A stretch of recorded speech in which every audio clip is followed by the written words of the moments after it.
Hello, Vancourt. I'm Mrs. Lackwitz, and I'm here to read Chapter 17 in Stella Diaz Has Something to Say. Hope you're ready. Chapter 17. I'm in the middle of reading about narwhals when Dad picks us up. The narwhal is a type of whale.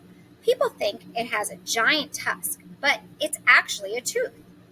Narwhals are extra special because they are rarely seen. People tried to keep them in captivity in the 1960s and 1970s, but sadly they kept dying. I only see Dad once or twice a year, and this time it's right before spring break.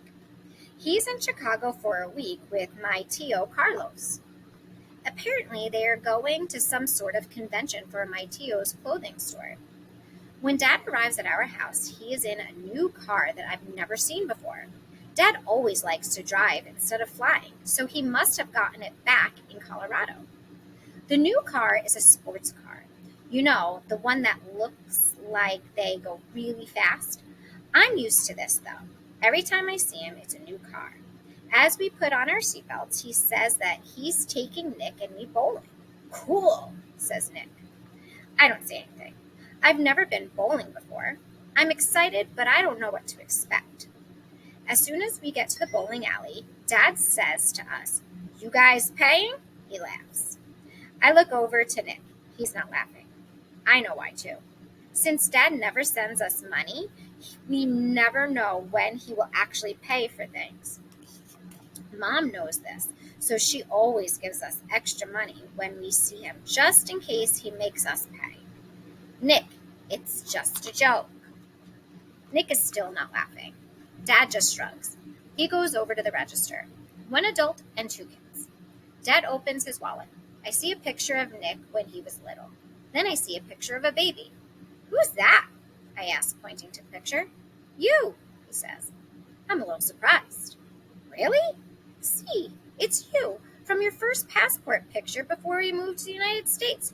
Vámonos, let's get some zapatos on our feet." Apparently, you can't wear regular shoes on the bowling lanes. You have to borrow these really cool shoes that are colorful. I put them on.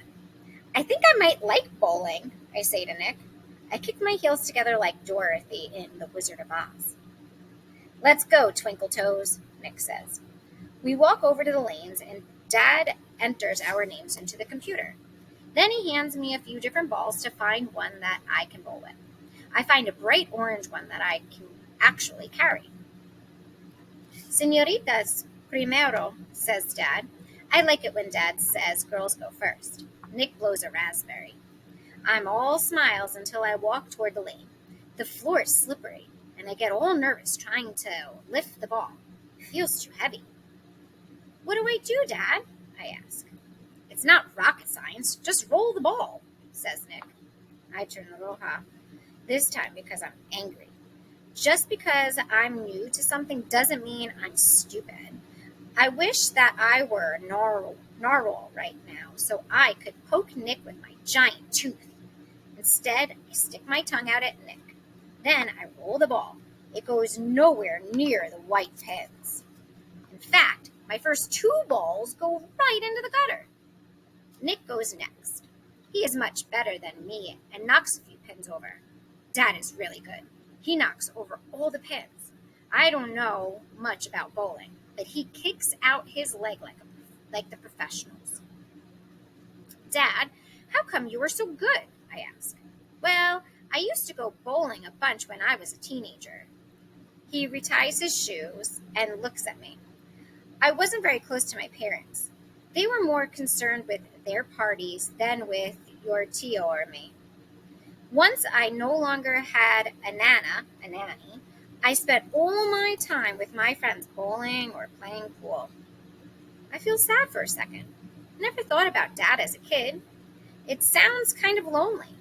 I love spending time with Mom and Nick. I look at him. I say in Spanish, "Dad, can you teach me how to bowl better?" "Claro que sí, mi amor, Stella." "Of course, my love," he says. He shows me how to line up my feet with those little arrows first. Next, he shows me how to swing my arm better and finally to let the ball roll. When I do it by myself, the ball goes slower than it did before, but it's going straight down the middle. I actually knock over some pins, almost all of them. "What way to go, Stella," says Nick. He gives me a high five. Dad kisses the top of my head. I smile. For a moment, I miss having him around. After we finish bowling, Dad drops us off at the house.